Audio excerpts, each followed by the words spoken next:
This podcast has given me an outlet to find my voice. And I know that I'm not alone. My identity struggles are not unique to yours. So, here's to another season of having heart to heart between us.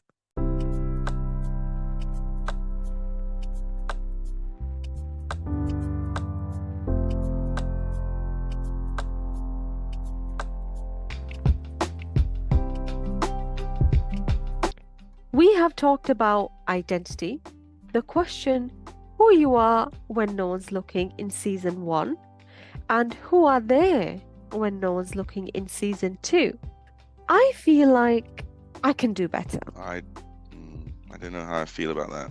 I might not have explained myself as well as I could. No, not at all. Because I feel like during season one and season two, there was just so much going on between Dave and Angela Yes. that I got somewhat distracted. 100% Yep. agree. Yeah, so let's start again.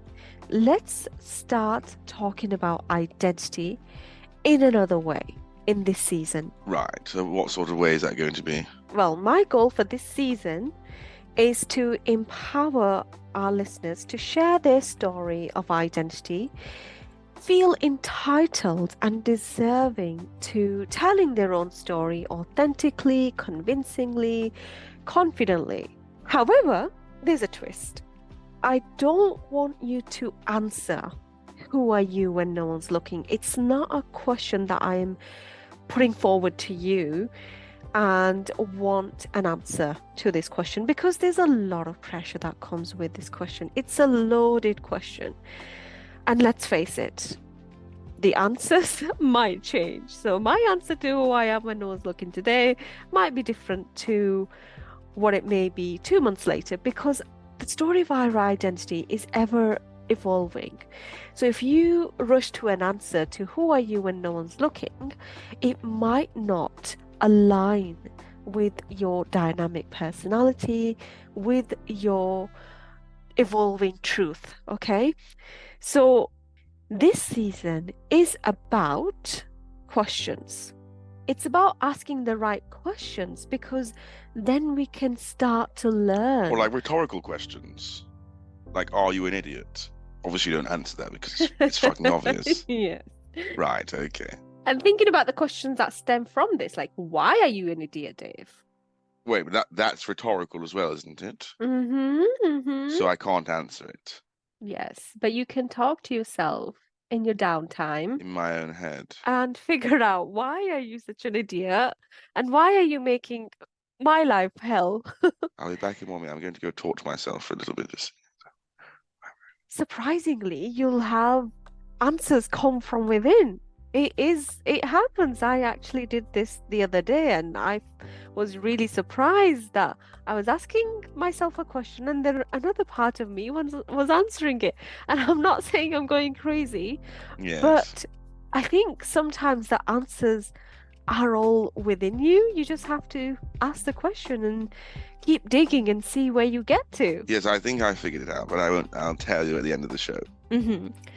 And remember, the most important person that needs to know who are you when no one is looking is you. Yes, you. So why do you think it's so important to learn about ourselves? Well, because we're all complex creatures, like humans. They're not, easy to understand. We all have a past. We all act differently depending on the situation. Doesn't mean we're two-faced. It's just, you're more relaxed when you're with your family, your friends. You act more professional at the workplace. We all have some, well, maybe not all, but most people have traumas from childhood, some issues they have to resolve among themselves. So yeah, humans are very complex creatures. Yes, I think that life comes at you, doesn't it? And sometimes it comes at you quick and fast with body blows that you can't dodge. And those leave wounds. And wounds do heal, but wounds become scars. And scars aren't quite as flexible as the rest of the skin. So sometimes you have to be delicate with it and look after it and moisturize it. And that's how I feel about my own traumas. Oh, you have traumas, Dave? Yes, the other day I was with this woman, asked her out, and she threw a drink in my face. Really? Yes, she's called Angelina. What happened was I was standing behind her, and as I stepped back, I accidentally nudged her, Right. which caused her to jump forward. And in that confusion, she mistakenly threw the drink at your face. By the way, Suman, when are you going to actually hook me up with one of your friends? Because I've been single for so long now, talking about how I'm lonely and cooking dinners by myself. You not give me one number for any of your friends. Because they're my friends, I'm never going to do that to them. I got you, Rob. And I really wish you hadn't. Look at him and look at me. Anyways, Angelina just shared a very interesting point that we all harbor multiple realities of who we are. And sometimes these can be conflicting, but they coexist within us and around us. For instance, being a working professional. So if you are a mom, but you also have a job and a career, Like a prostitute. and you're... Sorry, cut that. Can you think about anything else except sex, for God's sake? Think about chocolate or something. I don't know. I do like chocolate, yes. Well, good. So these different parts of us can often present a complex interplay of roles that demand us to behave in different ways. What do you mean? I don't really know what you mean. Okay, I'll just use this example because it's easier to understand for most people. So if you have family responsibilities while you're a working professional, you may feel conflicted on how to prioritize your time. You may have to think about so many different things and weigh up so many factors just to make a simple decision. No matter how small, these conflict of interests can leave you uncertain about which role or which part of your identity should take precedence. And it may often leave you feeling resentful and guilty about who you are. Do my children actually love me, or do they resent me for working all the time? Am I a bad mum? Should I have breastfed and not bottle fed? Do my children even recognize me because I'm always at work? That sort of thing. That's a good point, actually, Dave. So identity is not one-dimensional. It's a sum of various interconnected elements. Think of your identity as an evolving character in pursuit of their truth and meaning in this big, complex world. What does one do if one's truth or meaning conflicts with somebody else's? I mean, for instance, just look at the clashes of different politics, for instance. If I'm chasing my good and you're chasing your version of your good, what happens when both our versions of what we want come into contact and start battling with each other? Do I have to try and take you down? Well, Dave, I mean, have you read Shakespeare? I have a little bit, actually, yes. Okay, well, Shakespeare, one of his famous quotes is, "There's neither good nor evil. Only thinking makes it so." I like that a lot. Evil and good is perceived differently depending how you were raised. When I say pursue your truth and meaning and purpose, I'm not referring to people like doing whatever pleases them. It's about being that character in the film who starts off shaky, goes through ups and downs, faces challenges, hits rock bottom, and then is forced to overcome their weaknesses by going on a journey. And they meet some obstacles and challenges which really pushes them to their limits. And when seemingly everything is lost, it's in that moment they find themselves. Right. Because their conscious is revealed to them in new ways, or they see themselves in a new light that they otherwise wouldn't have. So it's about pushing boundaries. It's about confronting your self-imposed limitations, recognizing your blind spots to see new possibilities. So if we start to challenge ourselves in new ways, only then we can understand what we're actually made up of and what we're capable of, which shapes our identity.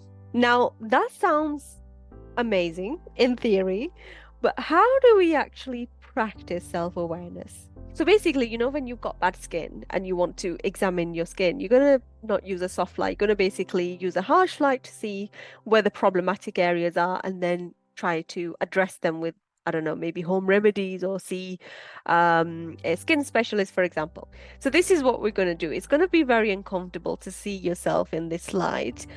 However, it's going to repair you. It's going to restore you. It's going to help you in the long run. So stay with me. Oh my goodness, this is going to be some sort of shamanistic ceremony. No. Suman, am I gonna be scared?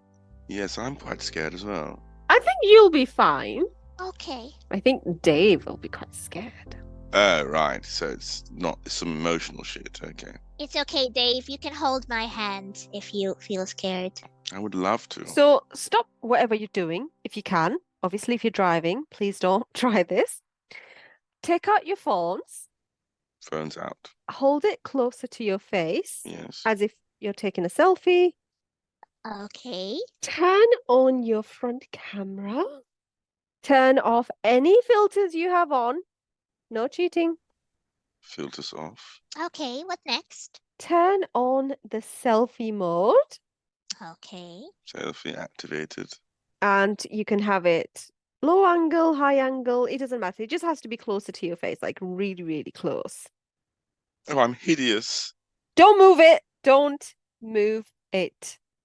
And have a look at the person you see in front of you. Fucking absolute dickhead. Take a selfie. Take a selfie. Don't cheat. Do not move your phone. Keep it where it was. Yes. Would you share that on social media? I would, but I would cry about the comments afterwards. I didn't know you had such low self-esteem, Dave. Well, of course I do. I'm a fucking devil. We're completely devoid of any sort of real sense of. Well, we've got a big ego, but we're quite insecure. This is what self-awareness feels like. Exposing yourself in an unflattering angle and being vulnerable. It's scary. It's raw. It's terrifying. But when you have the courage to embrace that part of you, you are good enough always. No matter who you are, if you can get to that place where you're comfortable looking at yourself in the mirror, and when I say mirror, it's just analogy for like looking at the person within. And secondly, even if you're ugly inside and out, there'll always be somebody who'll take you. So, Forget other people. It's about accepting yourself without any conditions. Seeing your imperfections, coming to terms with your weaknesses and your flaws. Things that we hide and suppress about ourselves, but they're still part of you. For example, sometimes I feel like I'm being too needy. I have high emotional needs and it causes me to shut down completely and isolate myself, and then I self-sabotage. I feel terrible and I just can't face up to people after that. And I know it's something that I need to work on. My ex called me Needle McNeedleberry. Genuinely. That's real. Something that has worked for me is avoiding positive affirmations. And I know everybody talks about them on social media. Yes. If I'm standing in front of the mirror, telling myself, convincing myself, I am good enough, I feel confident, and I'm actually not feeling confident and I'm not feeling great, I felt extremely stupid. I feel like I'm lying to myself. I feel like I'm in denial of who I am and how I'm feeling in that moment. So try honest affirmations instead. Because what happens is, if you're honest, you're just taking a lot of pressure off yourself, but not trying to force yourself out of negativity into positivity. Yes. It simply does not work. The more you suppress who you are, the parts that bring you discomfort, shame, or pain, okay, you can suppress it, but they're not going anywhere. They're going to linger in your system. I like that. I think we should be running a campaign called Own Your Ugly. It's about owning the ugly sides of yourself and being at peace with them. We'll have all these ugly people on the poster, and they'll say, "Own you're ugly. Ugly is the new pretty." This is not about shaming ourselves. That's not shaming. I'm saying accept your ugliness. But That's what you're saying, right? what is ugliness? I mean, A lack of symmetry in the face. But no person is the most beautiful or ugly person. It's, beauty is subjective. That's what I'm saying about this campaign. Get ugly people and say, we don't care that we're ugly. We still love ourselves. And we go, that's amazing. But if you put somebody you consider ugly, what if others consider them beautiful? Yes, but come on. We all know there's a certain hierarchy. There's a general hierarchy of what is. Don't get me wrong, there's always fetishes and enjoyment of certain things, but I'm trying to be a good thing here and promote people being celebrated. Nobody would want to be on that poster. Can you imagine coming up to somebody on the street? Hey, I think you're ugly as F. Would you like to be part of my campaign? Listen. Are you nuts? What do you think happens in casting rooms when they need an ugly actor? They go to the casting and they go, we need some fucking uggos. You'll do. Yeah, but they're probably paid millions, so they don't give a, Well, look, they'll be paid handsomely for their time. I'm thinking people should be posting ugly photos of themselves and their ugly friends on social media and comment us. And this is not just about looks. Oh. This is about being vulnerable, accepting your ugliness. No, the ugliness inside. Yes, metaphorical ugliness. Things you don't like about yourselves, dealing with your insecurities that are holding you back. Yes. Imperfection is part of being a human. And the reality is no one is perfect. So let's just stop pretending otherwise on social media. Yes, yes. Hashtag yes. The first time you self-reflect or go to therapy or do a deep dive into who you are as a person, what do you stand for, where are you heading, all of these big questions, it feels like that first day at the gym where you stand on the weighing scales and think, oh, I'm a fat piece of shit. Not quite. I'm a human slug. Listen, you have to tell them. You're a fat pig. Your stomach's so big you haven't seen your penis in 10 years. Lose some weight. Like that sort of vibe, no? No. You have to tell them, listen, this lifestyle that you're having is not good for you. You won't reach the age of 30 if you continue this. For the next part, I'm going to outline 3 possible scenarios of having an identity crisis. And let's see if you can identify with any of these. I have to say that I see these in pretty much like every other person I see, and I find myself in some of these scenarios at times, and they have become quite normal. You speak to anybody, I think on our worst days, we all fall into one of these categories, but they become a norm, and it's just really difficult for people to move forward if they are feeling like this or thinking like this. So here are those 3 scenarios. Scenario number 1, people who look at themselves in the mirror, or they do a bit of reflection on who they are inside. They don't like what they see, or they don't like what they feel. So they never look at the mirror again, never want to self-reflect again because it brings them discomfort. The subconscious belief here is that my self-worth and identity depends on perfectionism. If I can't attain perfection, what's the point in even trying? Yes. Scenario number 2. People who look at themselves in the mirror, they don't like what they're seeing and cry. Why me? Suman, do you do that? You mentioned you hate looking the way you look. No, I said I don't look the best, and I cry about the comments that I receive. I don't cry looking at myself in the mirror. Why did you impersonate me then? On OnlyFans, you had to impersonate me. Because I know that your fake body is going to sell more than my real body. Fake body? I'm not fake. No, but, well, okay, yes, that's true. But, I mean, don't you have some augmentation? No, I mean, I only am missing wings at the moment because, can you imagine me walking with wings? But I look the same. Oh, shit. I thought they were fake breasts. What? Why are you talking about my breasts. You just asked me, and I thought it best to. I meant my face, you dummy. Oh, I'm sorry. Oh, good. Suman, carry on. Suman, come back to For you. I do God's apologize. sake. So just to clarify, your breasts are real. I'm not gonna answer that. Let's take that as a yes. And if you want to find out if they're real or fake, you can check out Angelina's OnlyFans. No, don't listen to him. No, everybody, there's no OnlyFans. It's fake. Don't put your money towards your college and university. So I was saying, people who look at themselves in the mirror, they don't like what they're seeing and cry. Why me? These are the people who feel like life is a death sentence. And I know that sounds extreme, but trust me, there are people out there who feel like this. In other words, not taking accountability for who they are and blaming everyone and everything else around them to be at fault. But isn't that like incels? They blame everybody, like women, for not being able to find a girlfriend instead of, working on themselves, being more respectful, being kinder, nicer. Yes, it's about how you respond to whatever adversities happen to you.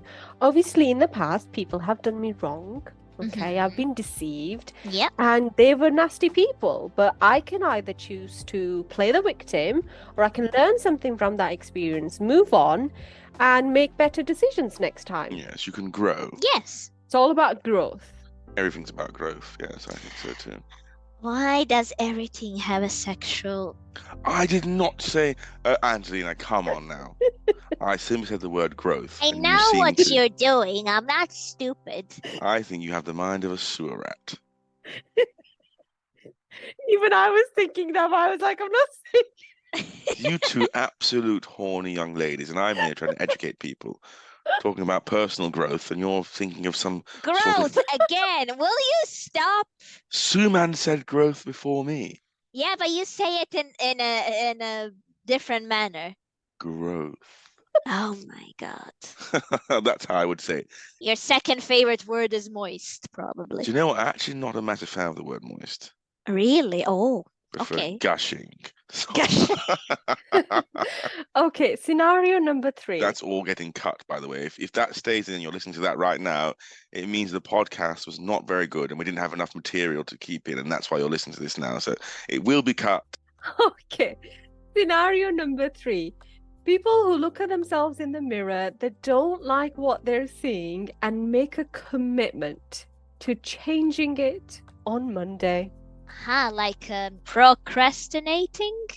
Yes. That is me all over. Every Monday I say my life will change today. Then I go, well, next Monday, let's do it next Monday. Then 10 years go by and you're sort of fat bastard. Yeah, you do that. I need you to train me, Suman. You're looking for motivation to do the work. However, you do have to realize that motivation comes after accomplishment. So if you wait for symbolic or idealistic times to change, guess what will happen? Nothing. Uh-huh. Oh my God. Suman, you just made a lot of sense for the first time ever. The work comes first. The work comes first, and then comes that motivation. Now that's not getting that on a t-shirt. The work comes first. We'll sell 1 billion of those t-shirts. Successful people know where they want to go. They might not always know exactly how they're going to get there, but they're motivated by doing rather than wishful thinking. A lot of people with this victim mindset just carry ideas in their head, and they really never practice their skills or try to change anything, and obviously no wonder why they're stuck. Cowards. You were just saying you do that. Well, maybe I'm saying I'm a coward. I don't know. Well, we always, overthink, oh, what if this is bad? What if everything goes bad? What will I do? Exactly. So it's I went to a important restaurant. Oh, sorry, go on, Angelina. No, it's okay. You can go. No, I want to hear your voice some more. You're making me blush. I wanted to say it's good to have a plan B. If you, for example, if you have a job opportunity, but you already have a good paying job, maybe you should save a little bit money in case this other job that sounds good doesn't work out. So yes. Yeah, that's what I wanted to say. Always like have a that. plan B, What's your plan B? I'm just living in the moment. So you're not taking the advice that you just gave. Well, I'm not human, you know. I'm only That's an true. angel. That's true. You're an angel, actually, aren't you? Yeah. Oh, Dave, by the way, I forgot to say, I did apply you for a rehab center. You're going next weekend. Right. But I don't do drugs. No, but it's not about drugs. It's about something else you are addicted to. Oh, I see. Pornography addiction, yes. Yeah, well, you're coming with me next week. Oh, I'll And be coming with you, yes. oh no, why did I say that? I'm taking you with me, and you're gonna have a nice conversation with people with similar problems like Are you. you going to be there to hold my hand if I get afraid? Yes, I will, if Thank you. necessary. I really appreciate that. It's quite a daunting thing changing yourself and being so vulnerable, you know? It'd be nice to see a friendly face there. I've spoken to a few people this week and I've really encouraged them. I try not to be a therapist in real life. I try not to take on the role of a podcast host in real life, but sometimes I cannot help seeing those people in a lot of pain. Yes. And I say, just take therapy, just go to therapy. And they're like, well, there's nothing wrong with us. It's like saying only fat people need to go to the gym. Exactly.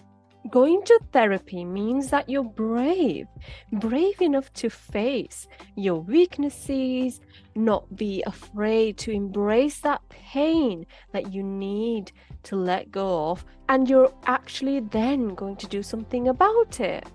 And I know therapists who go to therapy, mentors who have a mentor, and coaches who have coaching sessions on a regular basis. It's because we all need a little push time to time.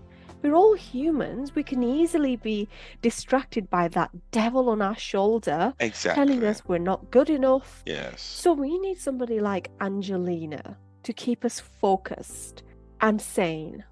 The realization of who you are and what you're capable of may not come from studying in grand lecture halls of a university, but it could be in suffocating and toxic moments of life. When seemingly everything is lost, there's a remarkable freedom that comes from having nothing to lose. And it's in that space we are willing to push boundaries and see what we're really made up of. And you're made of tough stuff. Tough like old boots. Ah, that's rude. What did you think that I said? Old That boobs. is rude. No, you're saggy like old boobs, but you're tough like old boots. But wait a minute, didn't you date a 90-year-old woman called Marjorie? I thought you were Yes. into saggy boobs. I never said saggy boobs were bad, did I? I just said that they are what they are.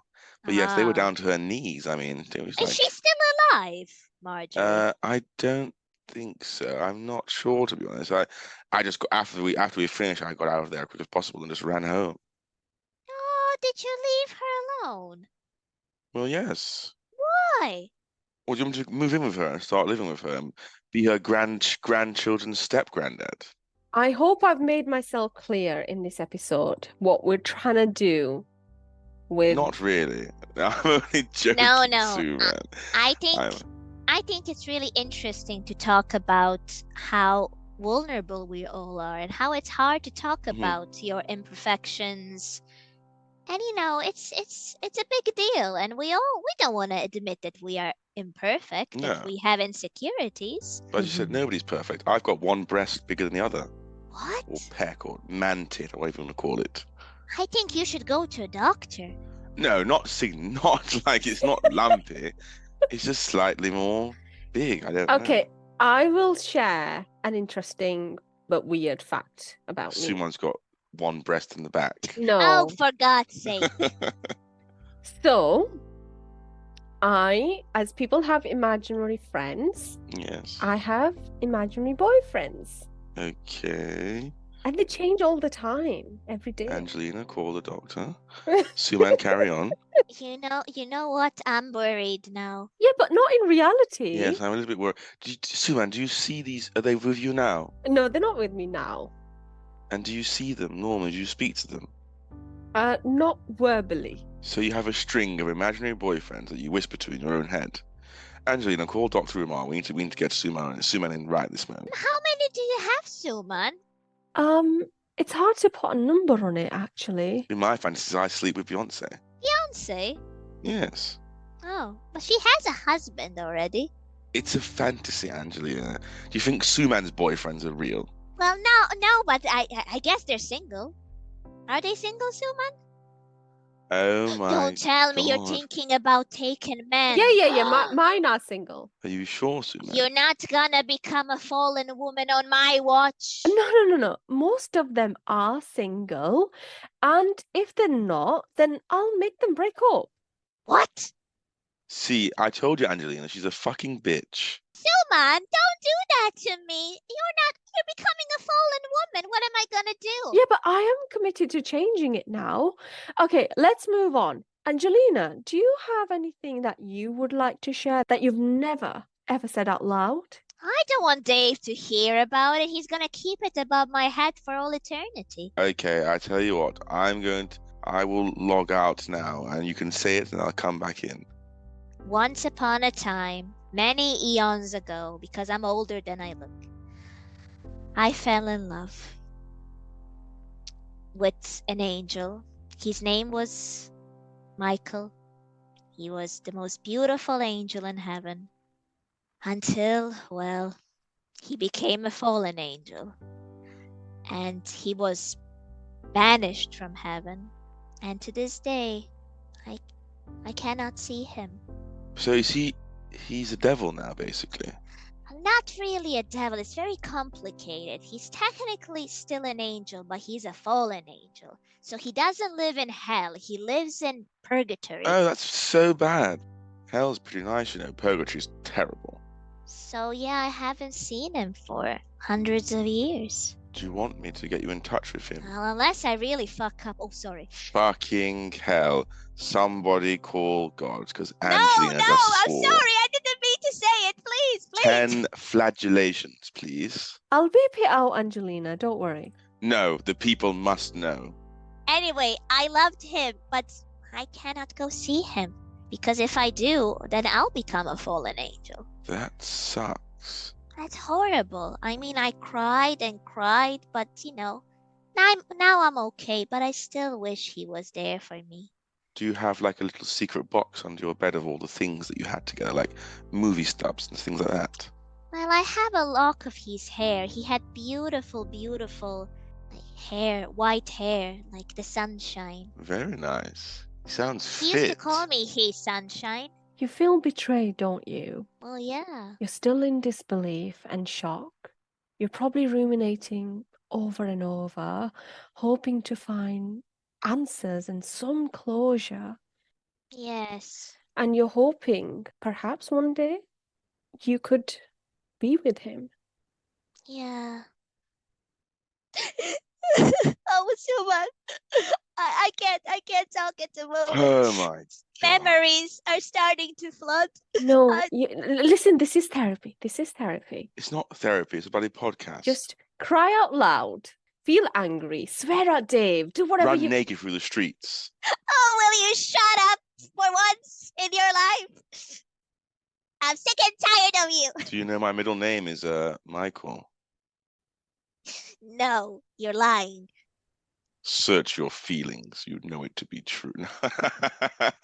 No, a little Star Wars reference there. Obviously, I'm not Michael. That's a little joke there. Sorry, Suman, carry on. No, I think we should just let Angelina talk. So I'm gonna mute you for a second. But I loved him so much. I loved him more than life itself. He promised to be with me. Move on. Get some fresh angels. But nobody is like him. He was